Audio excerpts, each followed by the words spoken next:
welcome to the Deep Dive. Today, we're embarking on a journey right into the heart of the Renaissance with a text that's, well, truly pivotal. We're talking about Giovanni Pico della Mirandola's Oration on the Dignity of Man. Exactly. And you really have to think of this not just as some old document, but more like a spark, Something that really helped kickstart a whole new way of thinking. Yeah. It was written, 1486? Kind of like an introduction or maybe a preview for this huge debate Pico is planning. He wanted to defend 900 theses. 900. That's incredible. Yeah, quite ambitious. And this oration, it just became this incredibly clear and potent expression of the Renaissance mind. People often call it a manifesto of humanism. Though that phrase, manifesto of humanism, wasn't Pico's own, right? It sort of captures the spirit perfectly, though. Absolutely. And the title we all know, Oration on the Dignity of Man, that was actually added later, too. Interesting. But it definitely stuck. And to really get this text, you need to understand the guy behind it, Giovanni Pico della Mirandola. Oh, definitely. A real Renaissance powerhouse. I mean, his grasp of languages was just phenomenal. Greek, Latin, Hebrew, Chaldee, Arabic. And he wasn't just collecting languages. He had this huge vision trying to weave together all these different threads, Hebrew thought, classical philosophy, Christian theology. Imagine trying to hold all that together and then defending 900 propositions based on it. It's no wonder it caused a stir. A stir is putting it mildly. Some of his ideas were, pretty radical for the time, so much so that Pope Innocent VIII actually shut down the whole planned disputation. Really? He just canceled it? Suspended it, yeah. Pico even had to write an apology later to try and, smooth things over and explain himself. So this oration we're digging into, it's like our window into this massive and kind of controversial intellectual world he was building. Precisely. It's the entry point. Okay, so our mission today isn't just to give you a summary. We want to really unpack Pico's idea of human dignity as he presents it here and get a feel for why it was so groundbreaking back then. Let's start right at the beginning. The oration kicks off by name-dropping some pretty heavyweight thinkers, doesn't it? It does. Who does he mention? He brings in Abdallah the Saracen, an Arab philosopher, and the almost mythical figure of Hermes Trismegistus. Ah, the ancient wisdom connection. Exactly. And both of them, Pico notes, express this deep admiration for humanity. It's a smart way to start, grounding his argument in respected older traditions. And then he kind of lists the usual suspects, right? The common reasons why humans were thought to be special. Yeah, he runs through them. Humans as the go-between connecting different parts of creation, being close to the gods, the ones who interpret nature like a little model of the universe. A microcosm. Right, a microcosm. Or even being just a little lower than the angels. But he seems to feel these explanations. Well, they don't quite cut it. So he acknowledges them, but they're not the core reason for him. Exactly. He finds them insufficient. He's digging for something more fundamental, something that really sets humanity apart. And he thinks he finds it in this unique fortune, as he calls it, a special condition given by God the Father. That's the crucial step. He says our admirability, our specialness, comes from this unique condition God granted us. So what is it? What's this big idea? Well, this is where it gets really interesting. Pico paints this picture of God creating the cosmos, this amazing structure filled with angels, stars, animals, everything in its place. Okay. But God still wanted a creature who could really understand and appreciate the sheer scale and beauty of it all. The problem was, by the time God got around to making humans... We were late to the party. Sort of. There wasn't a pre-made blueprint left, no empty slot in the great chain of being, you could say. Oh, okay. So what did God do? Instead of assigning us a fixed nature, like everything else, God gave us something extraordinary, an indeterminate nature. Indeterminate. Meaning? Meaning not fixed, unspecified. He quotes God telling Adam, and by extension all of us, "We have given you, O Adam, no visage proper to yourself, nor any endowment properly your own." This is the absolute core of Pico's argument. Unlike the rocks, the plants, the animals, even the angels, we aren't locked into one way of being. So we get to choose. We define ourselves. Precisely. We have this radical freedom. Free will lets us shape our own form, choose our own path. We can climb towards the divine, become like angels, or we can sink down, become like the beasts. That's a heavy responsibility. Huge responsibility, but also, in Pico's view, the source of our greatest glory. Yeah. He calls it the unsurpassed generosity of God and the reason for humanity's wondrous felicity. It's this potential, this freedom. It's a totally different way of looking at human nature compared to, say, a more fixed hierarchical view. Absolutely, a complete shift. Which brings us to his idea about the seeds of potentiality within us. Right. What does he mean by these seeds? Well, following from that indeterminate nature, he's saying we don't start as a blank slate exactly, but we're equipped with the potential to become many things. These are the seeds. He contrasts us again with other beings. Animals, he says, quoting Lucilius, are basically born fully formed in terms of their nature. Angels, too, they have their fixed angelic nature. Like humans. We get these seeds pregnant with all possibilities. We carry within us the capacity to grow in many different directions, depending on which seeds we cultivate. Can you give some examples? What kind of potential outcomes is he talking about? Sure. He lays it out quite clearly. If you focus only on your basic physical needs, your appetites, you become like a plant, just sort of existing and growing. Okay. If you let your senses and base passions rule you, you descend to the level of a brute, an animal. Right.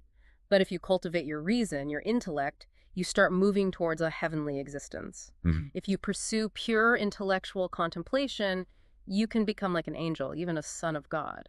And is there a highest level? He suggests that by focusing intensely on our spiritual core, we can strive for unity with God himself, one spirit with God. He uses some vivid images for this changeability, doesn't he? Like a chameleon. Yes, a chameleon, always changing. And Proteus, the mythical sea god who could shift into any shape he wanted. Those capture our mutability, our lack of a fixed form. And he pulls in examples from different traditions to back this up. Oh, absolutely. He's always synthesizing. He mentions transformations in Hebrew stories like Enoch. He talks about Pythagorean ideas where bad actions could lead to being reborn as an animal or even a plant. Wow. And even a saying attributed to Muhammad about people who abandon divine law becoming beast-like. It all reinforces his main point about our fluid nature. So for Pico, it's not about what we look like on the outside or some pre-assigned role. It's about our inner state, what we choose to become. Exactly. Your true nature isn't your body, it's your disposition. He gives examples. A man obsessed with his stomach is basically a plant. Someone lost in sensory pleasure is a brute. A philosopher seeking wisdom is heavenly. A pure contemplator is like a higher divinity. It really puts the emphasis on individual choice and effort. Tremendous emphasis. And that leads directly to the question of why? What's the purpose of this incredible, but maybe dangerous freedom? Right. It can't just be a random characteristic. Pico argues it comes with a profound obligation. Because we can transform, because we can embody, as he says, all flesh and every creature, we have a duty. A duty to recognize how high our potential starting point is and to consciously avoid degrading ourselves, not to sink down to the level of brutes when we have the capacity for so much more. He quotes the Psalms here, doesn't he? Yeah. Something really striking. Yes, a very powerful line from Psalm 82 attributed to Asaph. You are all gods and sons of the Most High. That's an incredibly bold claim about human potential. It really is. And Pico wants us to take that potential seriously. He warns us not to let this amazing gift of free will become something that damns us. Instead, we should have a kind of saving ambition. A saving ambition, meaning an ambition not for earthly power or riches, but an ambition to strive for the highest things, the divine things. He basically says, disdain the stuff of earth, look beyond even the stars, and hurry towards that realm closest to God. Okay, so aspire high. But how, practically speaking? He talks about imitating the angels, right? The seraphim, cherubim, and thrones. Yes, he uses the traditional angelic hierarchy as a kind of model for human aspiration. Can you quickly remind us what those are? Sure. In Christian angelology, they're high orders of angels. The seraphim are associated with burning love for God, pure ardor. The cherubim represent profound wisdom and knowledge, divine light, and the thrones symbolize God's justice and stable judgment. Okay, love, wisdom, justice. So how do we mere mortals emulate them? Pico maps it onto human life. By living an active life focused on justice and fairness, we can mirror the stability of the thrones. Right. By dedicating ourselves to contemplation, to seeking truth and understanding, we emulate the illuminating wisdom of the cherubim. And the seraphim, the love part. That comes through focusing our deepest love and devotion directly on the Creator. That intense love mirrors the seraphim. It sounds like they're all connected, though. You can't really judge well without wisdom or love deeply without understanding. That's a key insight Pico emphasizes. You need knowledge to judge justly, and you need knowledge to love truly. So the cherubim, the wisdom aspect, become crucial intermediaries. They light the way for both justice and love. Makes sense. He then goes deeper into this path, talking about purification, illumination, drawing on St. Paul and Dionysius. Yes, he brings in Dionysius the Areopagite, a really influential mystical theologian, and his interpretation of Paul's visions. Dionysius described the angelic orders as being purified, then illuminated, then perfected. And Pico sees that as a roadmap for us on Earth. Exactly. He argues we can imitate this process. Moral philosophy ethics acts as the purification stage, helping us tame our unruly passions. Okay, step 1, get the passions under control. Step 2 is illumination, and that comes through dialectic logical reasoning, which clears the fog from our intellect, and natural philosophy studying the world, which sheds light on reality once the soul is somewhat purified. And the final step, perfection. That comes through theology, the knowledge of divine things. That's the ultimate illumination and leads towards perfection. He uses that image of Jacob's ladder too, right? The ladder to heaven. A very powerful metaphor. He sees the angels going up and down the ladder as symbolizing the interplay between contemplation going up and action informed by that contemplation coming down. And we need to be ready for that climb. Yes, he warns us not to approach it with muddied feet or soiled hands. We need to be spiritually clean. What are the feet and hands symbolizing here? The feet, he suggests, represent the lower parts of the soul, our base appetites, lust, gluttony. The hand represents the irascible part, anger, aggression. And moral philosophy is the soap, basically. Yes, you could put it that way. Moral philosophy cleanses these parts so we're fit to ascend. And dialectic logic helps us climb the rungs. Precisely. Reason, sharpened by dialectic, allows us to climb the ladder of nature, to see how everything is connected, the unity of the many, and ultimately to return our focus to our original unity with the divine source. And theology is waiting at the top. Theology is the peace and understanding found at the summit, the ultimate goal. Peace seems really important to him. He mentions Job wanting peace. It's a central theme. He links it to the ancient Greek philosopher Empedocles, who talked about the soul being pulled by love upwards and strife downwards. So philosophy is the peacemaker for the soul. In a way, yes. Moral philosophy brings peace by calming the inner protean brute, our shifting desires, and the lion of anger. Dialectic brings peace by resolving internal contradictions in our reasoning. Natural philosophy can settle disputes about the world, but it's not the real peace. Right. For Pico, the true, deep, lasting peace only comes from theology, the queen of sciences. He even quotes the Bible here, Christ's words, "Come to me, you who are spent in labor, and I will restore you." Ah, that promise of rest. That ultimate rest, that indivisible union and friendship with God deep within our being, he connects this to Pythagorean ideas of harmony, too. It's the peace the angels announce, the peace that allows humans to become like angels themselves. It's quite a journey he maps out. Purification, study, contemplation, leading to this divine union. And he doesn't stop there. He then weaves in wisdom from all sorts of ancient traditions to show how they all point towards this same path. He talks about Moses. How does Moses fit in? Pico interprets the structure of Mosaic law and worship as having layers of meaning. Like some truths are for everyone, some require more preparation, like the Levites handling sacred things but not the holiest. And the deepest understanding, entering the inner sanctum, requires that priesthood of theology. He draws parallels with the Greek mysteries, too. Yes, the ancient initiation rites. He sees their stages: purification, catharsis, philosophical interpretation, and finally the apoptia, the direct vision as mirroring his path of moral philosophy, dialectic natural philosophy, and finally theology. It's all about progressively getting closer to the divine. Exactly. Transcending the mundane, becoming, as he puts it, a guest at the table of the gods, getting a taste of immortality even while here on earth.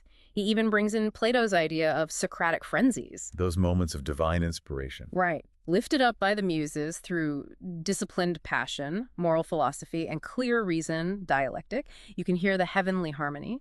Or Bacchus, revealing nature's secrets. And Moses, again, achieving ecstatic union through faithfulness and theology. We become winged lovers of theology. He really covers a lot of ground. Apollo, Pythagoras, the Chaldeans. Yeah, he interprets Apollo's Delphic sayings, nothing too much, know thyself, thou art, as relating to moral balance, self-knowledge through nature, and theological realization. And Pythagoras, those strange-sounding rules. He decodes them. Never sit on a bushel means use your reason, don't be intellectually lazy, dialectic. Avoid impurity during rites means cleanse your appetites. More philosophy. Feed the cock means nourish the divine part of your soul with divine knowledge, theology. Feed the cock. Why a cock? He explains its symbolism feared by lions. Earthly power, understanding the dawn, praising God.